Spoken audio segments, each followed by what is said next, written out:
All right, guys, we got one more PowerPoint here in the unit on orbital mechanics, and we're going to start taking a look at specialty orbits now that you're familiar with the different orbital elements. So there are three primary types of orbits, and the first one is called, if I could advance my screen here, there we go, lower Earth orbit, primarily used for scientific and Earth observation-based satellites. For example, a space station is located in lower Earth orbit. There's middle Earth orbit, and that's primarily navigation and specialty satellites, like our GPS satellites are located within that. We'll talk about this Molniya orbit here in a few minutes. And the third is the high Earth orbit. And that's where we have a lot of our weather and communication satellites, like our direct TV and satellites for your phone communication. All right. So this animation, right, as you see right here, gives you a little idea of the size of the Earth. So this is proportional. The green here is the lower Earth orbit. You can see the middle Earth orbit in relationship to how far away it is from the Earth. And then the purple color here is the high Earth orbit. So it gives you a little indication of what's going on here. I might advance this a little bit so we can save a little bit of time. But let's see if we can get going here. So they start showing you some of these different satellite orbits and what's going on within them. This dark blue one, as you can see, is a little bit different. It kind of goes off the screen here. But this is that Molniya orbit that we talked about. The middle Earth orbit, as we said, used for GPS satellites, so you get a sense of where these orbits would be located. They are cross-referencing with several locations with several satellites. Oftentimes it takes 3 satellites in what's called a constellation to pinpoint your exact location on a GPS system. Let's go a little bit fast forward here. Okay, what are they showing you here? All right. Yeah, they're not showing you much here. Let's go.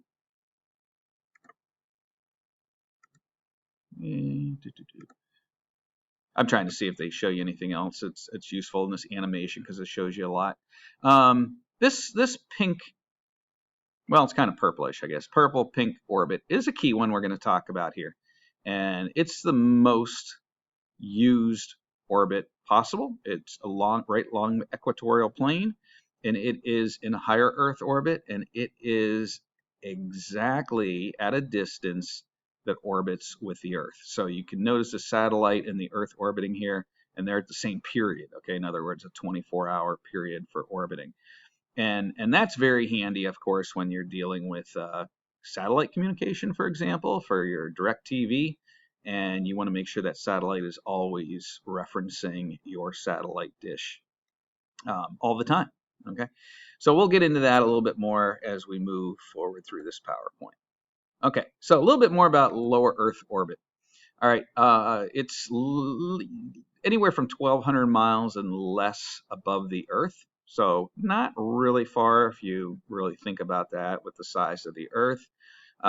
Because it's closer to the Earth, it moves at a faster rate of speed. In other words, the period of one revolution is somewhere around an hour and a half to 2 hours. Okay, so it can make several revolutions a day. That's what the International Space Station does, or the space shuttle, when it was orbiting around the Earth, would have several passes a day, about an hour and a half for each period. So all manned space missions have taken place in lower Earth orbit, except for the lunar missions, which were in higher Earth orbit. Okay, and as we said before, weather satellites, weather imagery is pretty common to have satellites in lower Earth orbit. All right, so this picture kind of depicts, once again, based on the size of the Earth, and that's the International Space Station, and that's its orbital pattern. And you can see it's relatively close to the Earth where it's located. Middle Earth orbit, obviously further away, anywhere from that 1,200 miles away to up to about 22,000 miles from Earth. So somewhere in there. Obviously, it's moving at a slower rate of speed than the satellites that are in lower Earth orbit. And we mentioned a couple specialty type orbits we'll take a look at, but primarily used for GPS satellites, and some of our polar communications, our polar orbits, are in the middle Earth orbit orientation. So this illustration right here, actually it's an animation, gives you something called the Molniya. All right, and the Molniya is a Russian created orbit, and shows you the pattern here.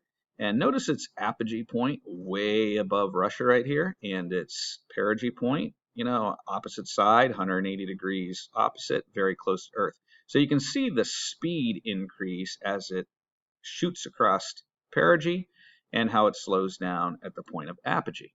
All right. So the Molniya is highly inclined, as you saw, okay, highly elliptical as well, and highly eccentric. It has a high, eccentricity. In other words, it's not very circular.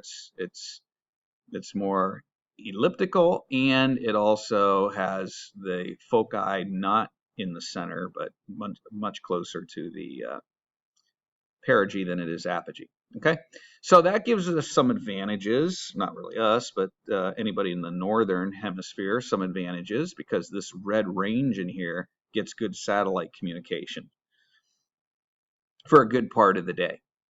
So in this illustration here, you once again see this Molniya orbit, but if you follow the satellite, over here it's showing the ground trace, okay, the ground track. So you can see it's hovering and it's staying over this part of the world, okay, that northern part of our world in the country of Russia. And then it kicks around the southern part very quickly. So the ground trace here, as you can see, creates up here, it's about 75% of its time it's getting communication with the northern parts of the Earth. Okay. And that's basically what it's stating here. You can see the ground trace here again. All right. Polar orbits, the nice advantage of those is they cover the entire Earth. So as this is rotating around in this orbit, the satellite, you are covering exactly, keep in mind the Earth is rotating as well, perpendicular to it. And so you can get full coverage of the Earth. So if you're mapping the Earth, you want your satellite in a polar orbit. So the high Earth orbit is, once again, much further away. If you go a little over 22,000 miles away from the Earth, you can actually get the orbit to equal one period of the Earth's rotation. In other words, a 24-hour period. That's called a geosynchronous orbit. Okay, so that's kind of key for you to know, geosynchronous orbit. And because of that, if you put a satellite and it's located right above, the part of the country we live in, then that satellite is always going to be in that part of the country. Even though it's moving with the same rate of speed as the Earth is rotating. So you're in constant communication, and that's why our satellite dishes, that are pointed in one direction, right at a satellite that stays in that same location, at least appears to stay in that same location all the time. So much of our communication satellites are there. It is the most common orbit. It's called a geostationary belt, okay? So I'm going to play this, and once again, you can see the Earth rotating here, but you can see the same RPM, if you will, of the satellite moving around, and that's right along the equatorial plane. So the one big advantage is this is an orbit that stays in the same, the satellite stays in the same location in relationship to the Earth. One negative with it is it can't cover the entire Earth. Okay, it covers a good portion of it, not the northern or southern tips, but that's where that Molniya satellite comes into play. Okay, so with the geostationary, I already mentioned some of these things, but it's a little over 22,000 miles away from the Earth.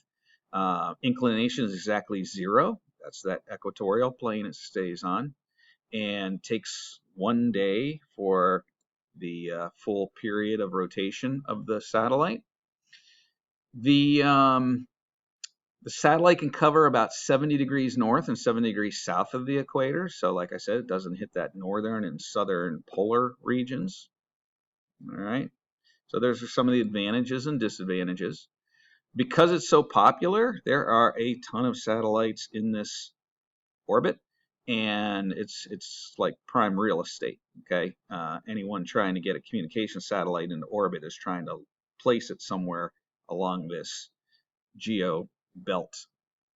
And as it says, if you have a satellite that is no longer working, the international space agencies that communicate and cooperate, I should say, with all countries requires you to remove that satellite from that orbit so it can be replaced by a working satellite.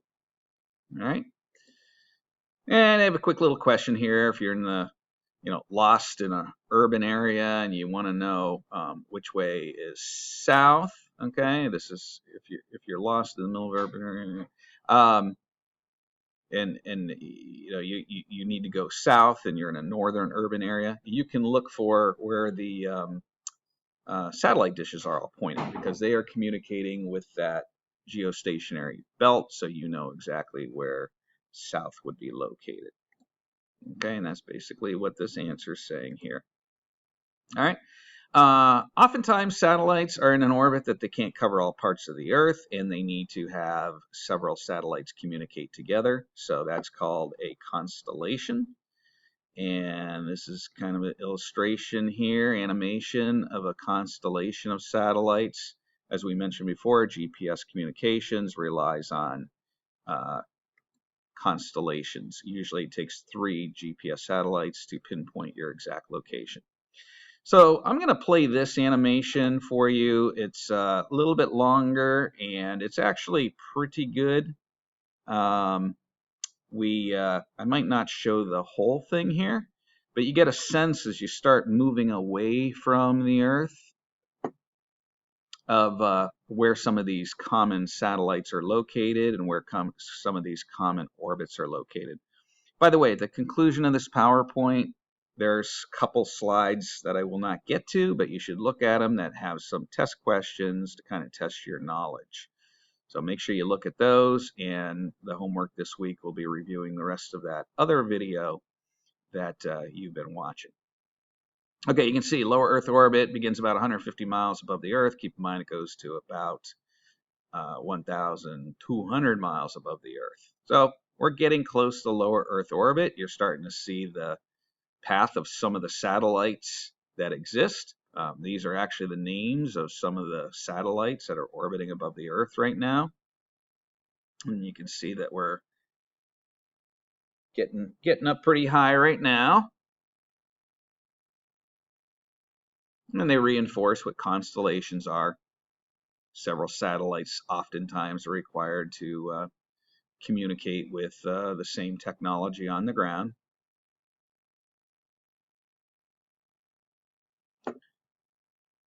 You can see we've gone above the lower Earth orbit, okay, and we're starting to enter into that middle Earth orbit right now. It says satellites can stay in lower Earth orbit as long as you've got enough fuel to. The video that we'll show you a bit later talks about this on repositioning them. As long as that's possible, they'll stay within that orbit. We're to that geostationary belt. That's the one I said is most common here. You can see it starting to appear here. So these would all be satellites on that geo belt right along the equatorial plane. And there are a lot of them. And they're communicating with, all the different television companies, your DirecTV and Dish Network and all that, cell towers. Some of the communications technologies that are being used by companies. So there are a lot of satellites within that belt. Okay, and then going beyond that, we have satellites as well. As we move further away, you can see how far away we are from Earth at this point. All right. So now they're starting to come back down to earth here, and that's pretty much the conclusion of this video. So good luck on your homework this